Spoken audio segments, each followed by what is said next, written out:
महाराज सामने वालों 4 गाली देवे का जे तैयार खड़। और अगर आप काऊ अजनबी से 2 मीठे शब्द बोल दोगे तो वो अजनबी आपका अपना बन जाएगा। क्योंकि जब जीव ऐसी है कि जब चलत नहीं तो चलत नहीं, और चलत है तो फिर बंटा ढार करवाई देत। क्योंकि काबिज आता है भैया, गौर करना शब्दों पर। किसी विद्वान ने लिखा कि ऐसी जीव और मुख के अंदर और फिर भी बड़ी मक्कार, दांतों के फाटक लगवाए और करते बंद किवार, जीवने जुल्म गुजारे लाखों परिवार उजाड़े, जीवने जुल्म गुजारे लाखों परिवार उजाड़े।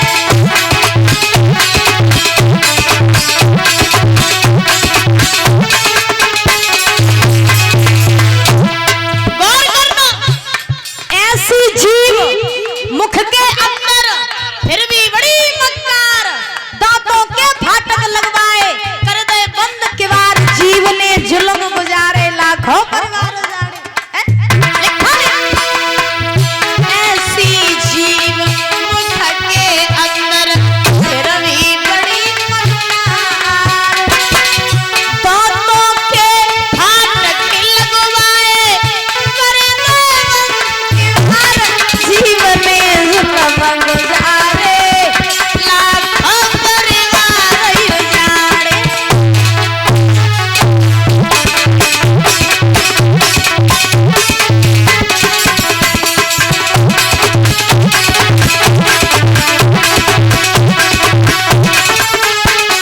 और इनकी महिमा कैसी है परीक्षित महाराज, सुनो।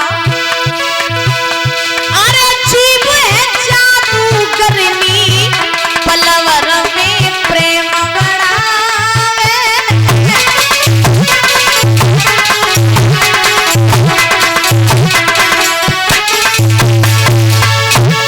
पलवर में प्रेम बढ़ावे, पलवर में शरत कटावे।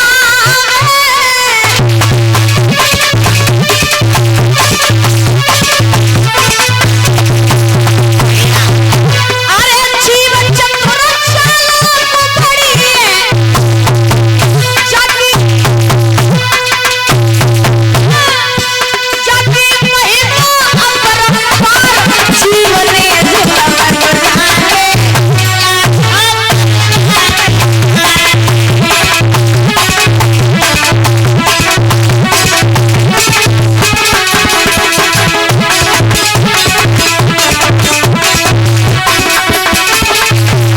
और सुनो महाराज, जब जीव कब चली थी और किसकी किसकी चली थी, सुनो।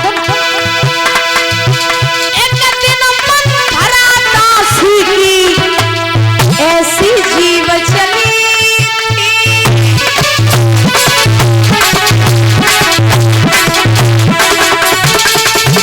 परीक्षित महाराज।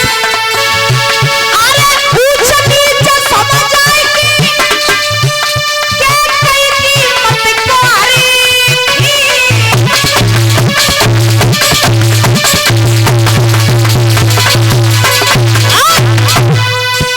अरे राम भेज दिया कलीमा भगो, अरे पुरोहियो व्यवहार, जीव ने जुल्म गुजारे लाखों परिवार उजाड़े।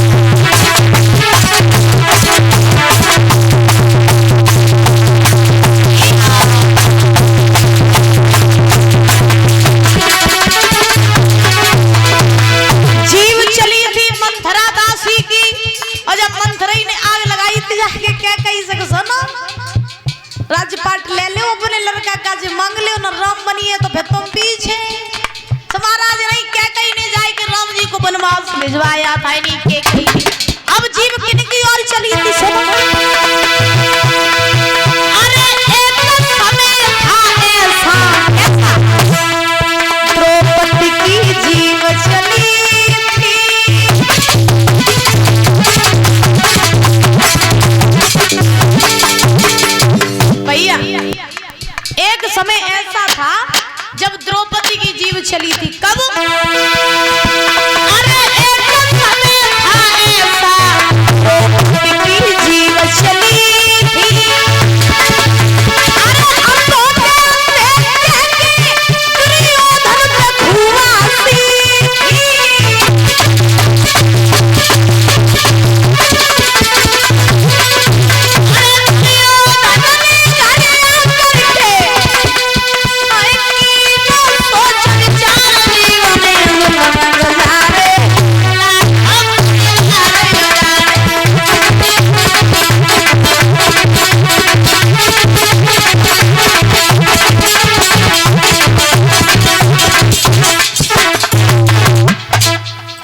ऐसी जीव मुख के अंदर फिर भी बड़ी मक्कार, दांतों के फाटक लगवाए कर दे बंद के बार, जीव ने जुल्म गुजारे लाखों परिवार गुजारे। इसीलिए अगर आप किसी अजनबी से दो शब्द अच्छे बोल दोगे तो अजनबी भी आपका प्रेमी हो जाएगा। लेकिन अगर आप काऊ से दो गाली दे दियो काऊ को तो फिर महाराज वो आपको दुश्मन बन जाए।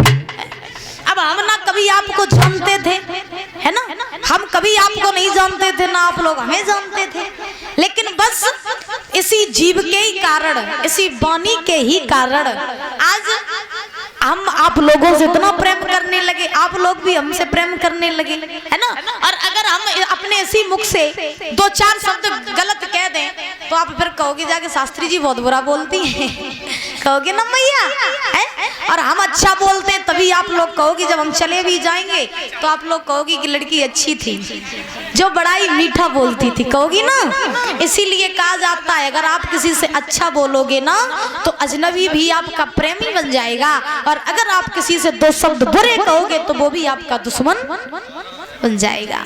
तो महाराज द्रौपदी ने दुर्योधन से कह दिया था कि अंधे बाप की अंधी औलाद हुई। तब दुर्योधन ने कहा था द्रौपदी तुमने मेरा अपमान किया है, अगर मैंने तुम्हें 20 सभा में नगिन न करवाया तो मेरा नाम भी दुर्योधन नहीं है। तब दुर्योधन हस्तिनापुर में आया और आने के बाद में अपने मामा शकुनी से कहा मामा अब काऊ तरीका से द्रौपदी से मेरे अपमान को बदला दिलवाओ। तब शकुनी ने कहा था कोई बात नहीं, तुम जुआ का खेल खिलवाओ, पांडवों को हराओ और उनसे सब धन दौलत छीन ले, अंत में द्रौपदी को छीन लेना और तुम अपने अपमान का बदला ले लेना। जुआ का खेल जब हुआ तो पांडव आए तो मामा शकुनी ने अपनी चालों के द्वारा पांडवों को हरा दिया। अंत में पांडवों ने द्रौपदी को भी दांव पे लगा दिया।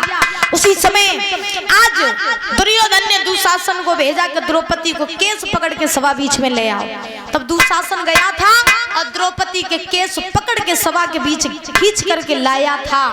जब दुशासन ने द्रौपदी की साड़ी खींची तो भगवान ने रक्षा की। उस सभा में परीक्षित महाराज दो संकल्प हुए थे।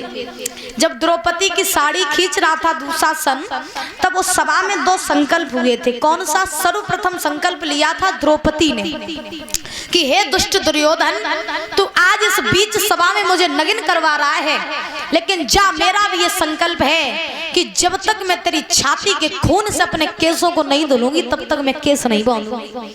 और एक प्रण लिया था महाराज भीम ने दुर्योधन से कहा दुष्ट तूने ये कहा था कि द्रौपदी को नगिन करके तू अपनी जंघा पर बैठालना चाहता था, लेकिन मेरा भी ये संकल्प है कि जब तक मैं तेरी जंघा को तोड़ूंगा नहीं तब तक मैं भी चैन से नहीं बैठूंगा। तो ऐसे ही महाराज फिर बात बढ़ती रही। उसी समय महाभारत का युद्ध हुआ, लेकिन जिसके साथ में और जिसके पास में स्वयं भगवान खड़े हो उनका कोई कुछ नहीं बिगाड़ सकता है, क्योंकि कहा जाता है ना कि हमें चिंता नहीं उनकी उन्हें चिंता हमारी है। हमें चिंता नहीं उनकी उन्हें चिंता हमारी है। हमारा तो रक्षक सुदर्शन चक्रधारी है। तो भगवान की चिंता हम लोग न करें, भगवान खुद हमारी चिंता में बैठे हुए हैं। तो महाराज आज पांडव जो थे जब पांडवों ने कौरवों को मार दिया तो कौरव सेना जब सब मर गई तो भीम ने दुर्योधन की भी जंघा को तोड़ दिया। जब परीक्षित महाराज भीम ने दुर्योधन की जंघा को तोड़ा तो भीम वो दुर्योधन जो था वो दीनहीनों की तरह आज पूरे कुरुक्षेत्र में घूमने लगा। जब दुर्योधन कुरुक्षेत्र में घूमने लगा दीनहीनों की तरह तो उसी समय महाराज आज द्रोणाचार्य का पुत्र अश्वत्थामा दुर्योधन के पास में आया। और जब अश्वत्थामा दुर्योधन के पास में आया तो जब अश्वत्थामा ने दुर्योधन की दशा देखी तो अश्वत्थामा ने कहा कि भैया ये तुम्हारी दशा कैसे हो गई। उसी समय दुर्योधन ने जवाब दिया है अश्वत्थामा पांडवों ने ये मेरी दशा कर दी है और तो और मेरे सारे कौरव भाइयों को मार दिया और तो और उन्होंने तुम्हारे पिता को भी मार दिया, इसलिए अब वो पांडव मेरे भी बैर बैरी हैं और साथ ही साथ तुम्हारे भी बैरी हैं। मैं तो अपने दुश्मनों से यानी पांडवों से अपने इस अपमान का बदला लूंगा, अपने भाइयों का बदला लूंगा। अगर तुम्हें भी अपने पिता का बदला चाहिए तो मेरा साथ दो। दुर्योधन ने अश्वत्थामा से कहा कि अगर तुम्हें भी अपने पिता का बदला लेना है तो मेरा साथ दो। अच्छा, कहा जाता है सबसे बुरी चीज होती है ईर्ष्या। सबसे बुरी चीज ईर्ष्या होती है। अगर आप किसी के प्रति ईर्ष्या करोगे तो उसका तो कुछ नहीं बिगड़ेगा, आपका ही सब बिगड़ जाएगा भैया। हाँ, क्योंकि आप ईर्ष्या करोगे, दिन रात दूसरों को देख देख करके जलोगे, तो इसमें उनका थोड़ी ना बुरा हो रहा है, बुरा तो आपके शरीर का हो रहा है, क्योंकि आप दिन रात उनकी चिंता करते रहते हो। आजकल का इंसान अपने दुख से दुखी थोड़ी ना है ना, दूसरे के सुख से दुखी बैठो बेचारो, अब कौन जाए। आजकल लोग अपने दुख से दुखी नहीं है, दूसरों के सुख से दुखी है कि फलानो व्यक्ति आगे बढ़ रहो तो बढ़ कैसे रहो। अब तुम दूसरों को देख देख के अपनी काया सुखाए रहे हो। अच्छा, जो दूसरों का बुरा चाहते हैं ना वो जिंदगी में कभी कुछ कर नहीं पाते हैं। जो दूसरों का बुरा चाहते हैं वो जिंदगी में कभी कुछ नहीं कर पाते हैं। इसीलिए किसी के प्रति ईर्ष्या मत रखा करो, ठीक है। आज दुर्योधन ने जवाब दिया, सुनो भैया, तुम्हारे बाप को भी पांडवों ने मारा है, इसीलिए तुम भी अपने अपमान का बदला लो। और अगर तुम पांचों पांडवों के शीश मेरे सामने ले आओगे और पांचों पांडवों के शीश काट करके तुम मेरे कदमों में डाल दोगे तो मैं तुम्हें हस्तिनापुर का आधा राज दे दूंगा। जो इतने वचन कहे तो आज बोला है महाराज दुर्योधन। सुनो भैया, तुम्हें नहीं पता है, अरे मेरे दिल में घाव कराए,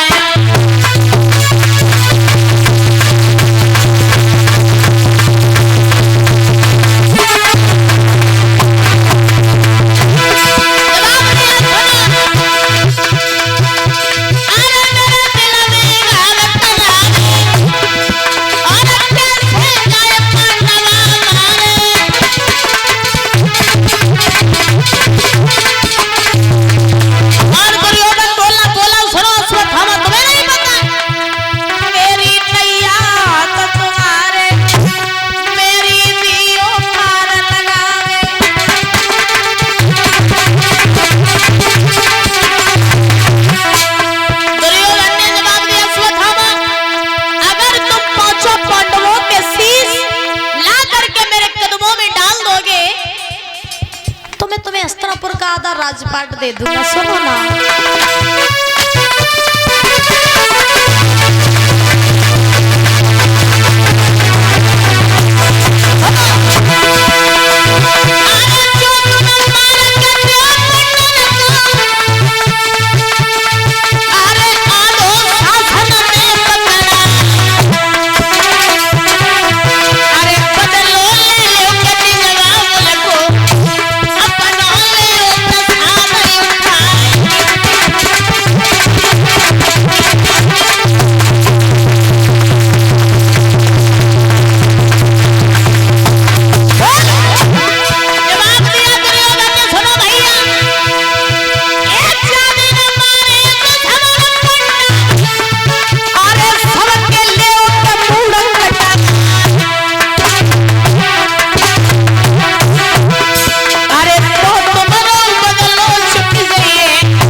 तुम्हें हस्तिनापुर का आधा शासन दे दूंगा।